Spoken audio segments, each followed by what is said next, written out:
안 와서 부러워? 내일 빠지고 싶다. 내일 빠지고 있다고? 뭐 그런 얘기를 내 앞에서 하는 거야, 혜원아. 혼자 속으로 하지. 어차피 못 빠지는데. 아, 내일 못 빠져? 야, 우리 지난 시간에 물의 자동이온화 아니, 쟤 누가 끝났지? 지난 시간에? 가역 반응과 동작 표현 끝났죠? 오늘 교과서 148페이지?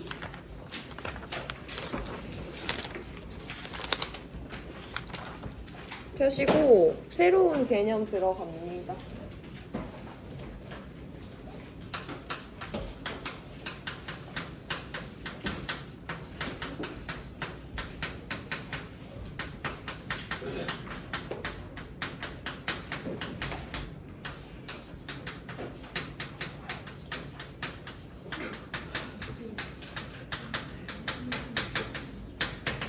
얘들아, 너는 이번 주 수업 오늘밖에 없는 거잖아.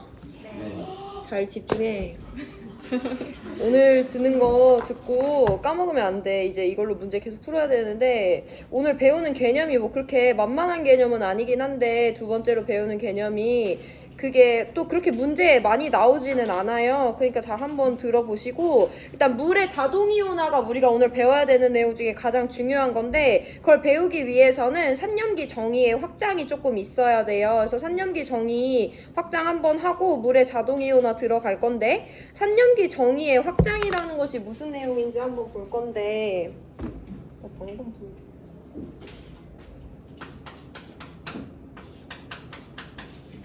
물에 자동이온화 들어가기 전에 산염기 정의를 한번 짚어볼 거예요. 너네 산 뭔지 알지? 네. 산 뭐야? 물에 녹아서 H 어. 내는 어떻게 그렇게 정확하게 알고 있어? 야, 산 물에 녹았을 때 누구 내놓니?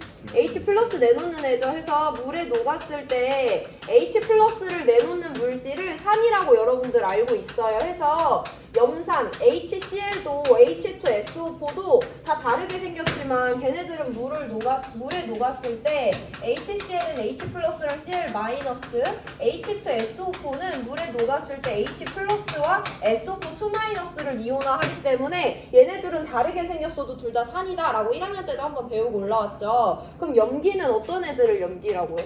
OH 물에 녹았을 때 OH-를 내놓는 물질을 염기라고 해요. 그래서 대표적으로 여러분들이 알고 있는 염기 뭐 두 가지 예시를 들어보면 NaOH는 물에 녹았을 때 Na+랑 OH-로 이온화되고요.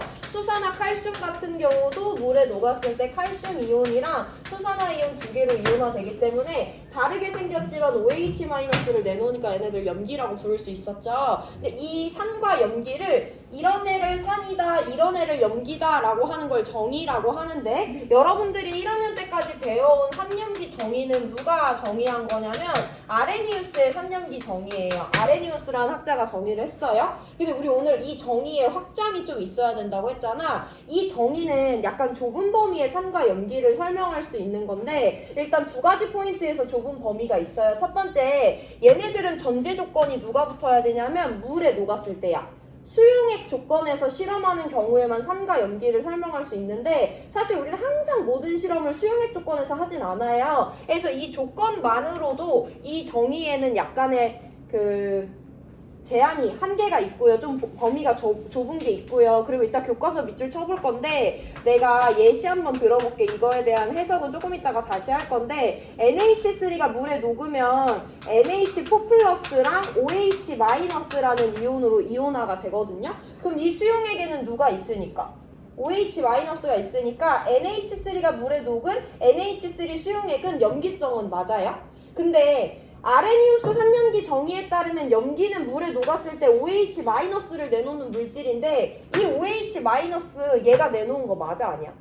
아니지. 얘 O 갖고 있어 안 갖고 있어? 안 갖고 있잖아. 아레니우스 산염기 정의에 따르면 어떤 물질이 물에 녹았을 때 OH-를 내놔야 되는데 이 수용액에 있는 OH-는 얘가 아니라 얘가 변한 형태죠. 그러면 아레니우스 산염기 정의에 따르면 얘는 염기가 아닌 거야. 근데 얘는 수용액에 OH- 갖고 있으니까 이 수용액이 염기성인 건 분명하잖아. 그러니까 아레니우스 산염기 정의는요, 물에 녹았다는 조건도 만족해야 되지만 실제로 염기인 물질을 염기로서 정의하지 못하는 한계가 있기 때문에 우리는 산염기 정의를 조금 넓혀야 되는 필요가 있었고요. 그래서 교과서 같이 읽어보면서 밑줄 치고 확장을 해볼 건데, 첫 번째 줄입니다. 아레니우스는 물에 녹아 수소이온을 내놓는 물질을 산, 수산화이온을 내놓는 물질을 염기로 정의하였다. 밑줄 치시고, 근데 그 밑에 줄 중간부터 밑줄 칠게요. 브랜스테드와 영국의 과학자 로리는 H+의 이동으로 산과 염기를 정의하여 아레니우스 정의가 수용액에서만 적용되는 한계를 해결하였다.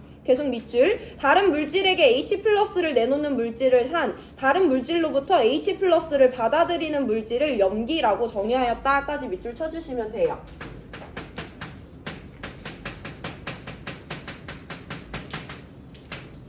그래서 우리 오늘 확장시킬 건데 브랜스테드랑 로리라는 두 명의 학자가 같이 정의를 한 부분인데요. 산 되게 간단해요. 옆에 있는 애한테 H+를 주는 H+ 주계를 산이라고 정의했고요.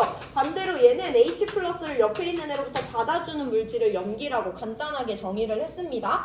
그래서 우리 이건 더 이상 설명할 게 없어. 정의니까 우리가 그냥 받아들이면 되잖아. 실제로 어떤 반응식에서 산과 염기가 어떻게 해석이 되는지 한번 연습을 해볼 건데, 반응식을 제가 조금 다른 형태로 제시할 거예요. 여러분들 그동안 염산이 물에 녹으면 H+랑 Cl-로 이온화된다 라고 이와 같이 화학 반응식 썼잖아. 근데 이건 약간 생략이 돼 있는 거고요. 앞으로 화학원에서는 어떻게 쓰냐면, 염산이 물에 녹았다고 했으니까 물도 사실 반응물이에요. 얘네 둘이 반응하면 Cl-랑 H3O+로 이온화된다 라는 반응식이 주어졌다고 해볼게.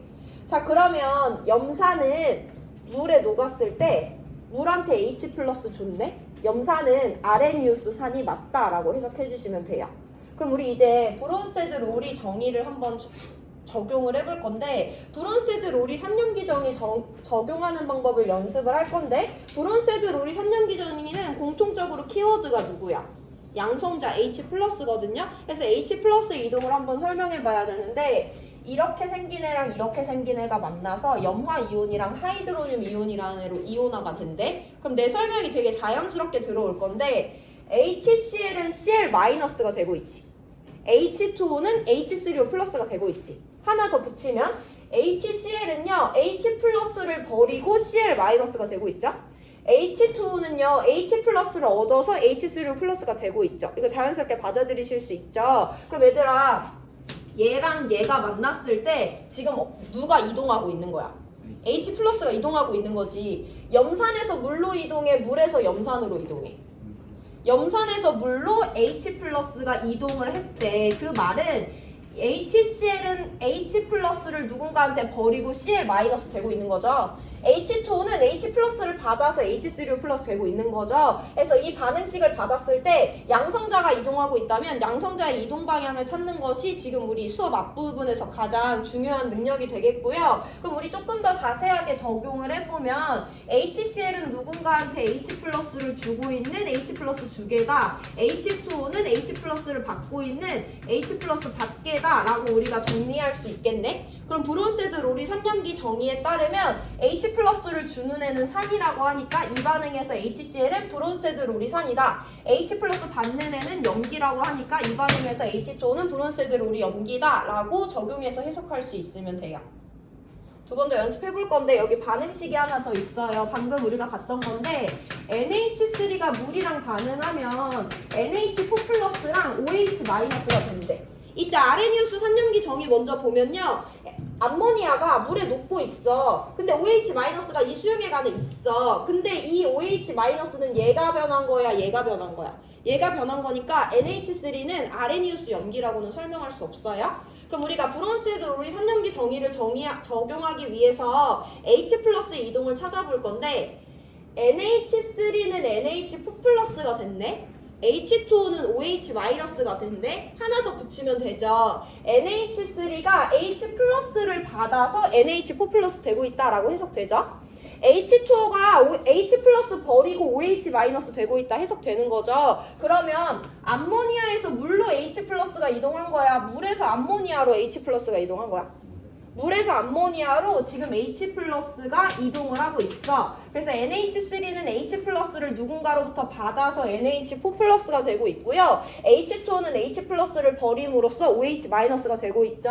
그럼 우리 얘네들의 역할을 한번 적용해 볼 건데 NH3는 H 플러스를 받고 있고요. H2O는 H 플러스를 주고 있어요. 그래서 우리는 H2O가 이 반응에서 브론세드 로리산으로 NH3가 이 반응에서 브론세드 로리 염기로 반응하고 있다라고 해석하고 설명하실 수 있으면 됩니다. 여기 다 되죠? 반응식 마지막으로 하나 보고 우리 수능 특강으로 들어갈 건데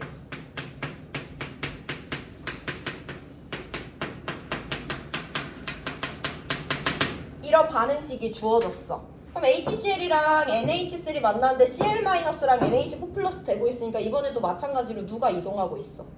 H+가 이동을 하고 있죠. 어디서 어디로 H+ 이동하니? HCl에서 NH3로 H+가 이동해줘야지 얘는 Cl- 되고 얘는 NH4+ 되는 거 설명할 수 있는 거죠. 그럼 우리 이 반응에서 HCl이 H+ 주계고요. NH3가 H+ 받계거든요. 해서 이 물질들은 각각 브론세드 로리산이다, 브론세드 로리 염기다 라고 설명하실 수 있으면 오늘 배운 내용 대부분 이해한 겁니다. 자, 그럼 질문이 하나 있는데 얘들아, 이 반응식을 봤을 때 HCl이 염산이 아레니우스 산이야 아니야? 아레니우스 산이라고 설명할 수 있어 없어? 아레니우스 산은 두 가지 조건이에요. 물에 녹았을 때 H+를 내놓는 물질인데 얘는 H+ 내놓고 있기는 하지. 근데 지금 물에 녹았어 안 녹았어? 안 녹았잖아. 그럼 아레니우스 정의로 산이라는 걸 확인할 수 없는 거예요. 아레니우스 정의는 항상 조건 두 가지를 세트로 알고 계시면 되고 브론세드 로리 정의에 따르면 H+의 이동만 설명하시면 됩니다. 자, 그러면 이 11강에 있는 문제 3개 풀고 오늘 진도 나갈 건데 문제집 2개 보여드리면 헷갈릴까봐 일단 안 뽑아왔거든요. 여기 앞에 문제 띄워드릴 건데 하나 문제는 같이 풀어보고 2개는 풀 시간 따로 드릴게요.